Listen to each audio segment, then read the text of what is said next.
Hi friends, welcome back to Pasiyum Rusiyum. இன்றைக்கி பசியும் ருசியுமில் ஜவ்வரிசி ஹல்வா எப்படி செய்கிறது அப்படின்னு பார்க்க போகிறோம். இந்த வீடியோ ஸ்கிப் பண்ணாமல் லாஸ்ட் வரைக்கும் பார்த்து நீங்களும் இந்த ஈஸியான ஹல்வா ரெசிபியை ட்ரை பண்ணி பாருங்கள். வாங்க ரெசிபிக்குள்ளே போகலாம். 1 கப் மாவு ஜவ்வரிசியை க்ளீன் பண்ணி வாஷ் பண்ணிவிட்டு 2 கப் தண்ணி சேர்த்து 2 மணி நேரம் ஊற வச்சு எடுத்துக்கணும். ஊற வச்ச ஜவ்வரிசியை மிக்ஸி ஜாரில் சேர்த்து ஊற வச்ச தண்ணியே கொஞ்சம் கொஞ்சமாக சேர்த்து திக்கான பால் மாதிரி அரைச்சி எடுத்துக்கணும்.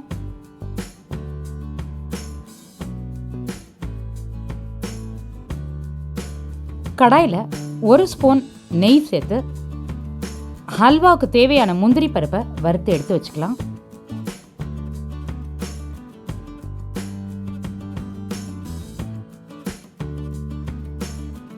முந்திரியை இந்த மாதிரி லைட்டாக கலர் வர்ற அளவுக்கு ஃப்ரை பண்ணால் போதும்.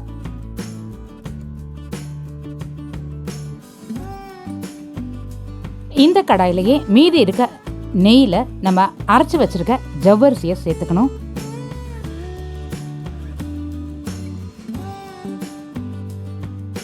இது மாதிரி சேர்த்த உடனே கலர் சேஞ்ச் ஆகி பாயில் ஆக ஆரம்பிச்சிடும்.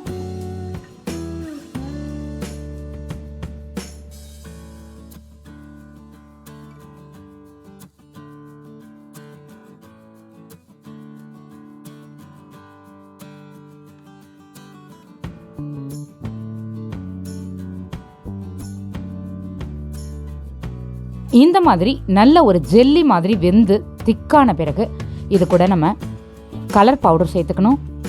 நீங்கள் சுகரை கேரமலைஸ் பண்ணி வேணாலும் சேர்த்துக்கலாம். நான் இன்றைக்கி கலர் பவுடர் சேர்த்துக்கிறேன்.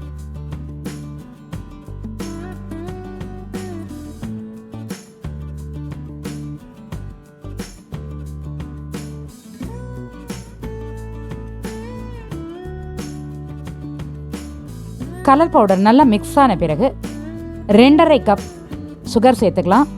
1 கப் ஜவ்வரிசிக்கு 2.5 கப் சுகர் தேவைப்படும்.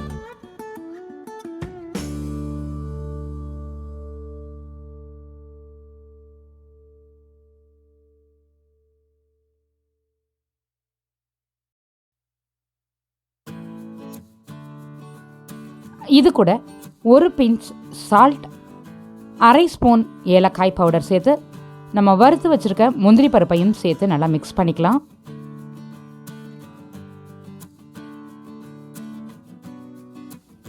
இது கூட 2 ஸ்பூன் நெய் சேர்த்து கைவிடாமல் கிளறிக்கிட்டே இருக்கணும்.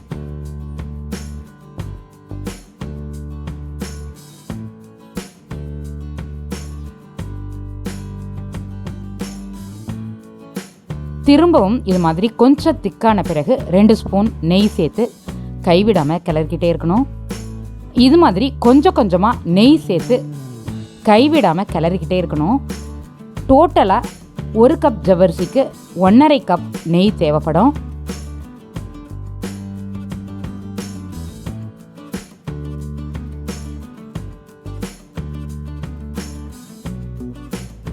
இது மாதிரி ஒரு ஸ்டேஜில் கடாயோட சேர்த்து சுத்த ஆரம்பிக்கும் இந்த ஹல்வா. திரும்பவும் விடாமல் கிளறிக்கிட்டே இருக்கணும்.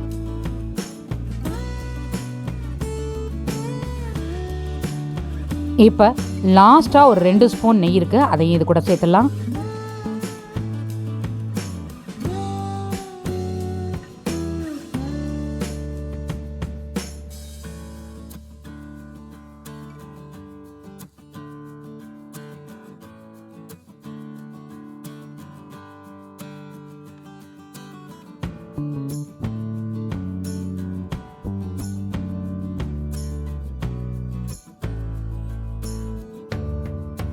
இது மாதிரி நல்லா திக்காகி நம்ம சேர்த்த நெய்யெல்லாம் வெளிவர ஆரம்பிக்கும். இந்த மாதிரி நிறையா நெய் வெளியில் வரும். இப்போ ஹல்வா ரெடி ஆகிட்டு இந்த சமயத்தில் இது கூட ஒரு 4 ட்ராப் லெமன் சேர்த்துக்கலாம். இப்படி லெமன் சேர்க்கறதுனால ஹல்வா கரெக்டான பதத்தில் அப்படியே தலன்னு இருக்கும். ஆறினாலும் டேஸ்ட்டும் சூப்பராக இருக்கும். இப்போ நீங்கள் வீடியோவில் பார்க்குற மாதிரி ஹல்வா தூக்கி ஊற்றும் பொழுது இதே பதத்துக்கு இருக்கணும். இதே மாதிரி ஈஸியாக கரெக்டாக ஃப்ளோ ஆகணும், ட்ராப் ஆகாமல் திக்காக இருக்கணும். இது மாதிரி இருக்கும்போது தான் ஆறின பிறகு கரெக்டான பதத்துக்கு ஹல்வா இருக்கும். இந்த ஈஸியான ஹல்வா ரெசிபியை நீங்களும் கண்டிப்பாக ட்ரை பண்ணி பாருங்கள். இந்த வீடியோ உங்களுக்கு பிடிச்சிருந்தா லைக் பண்ணுங்கள், ஷேர் பண்ணுங்கள்.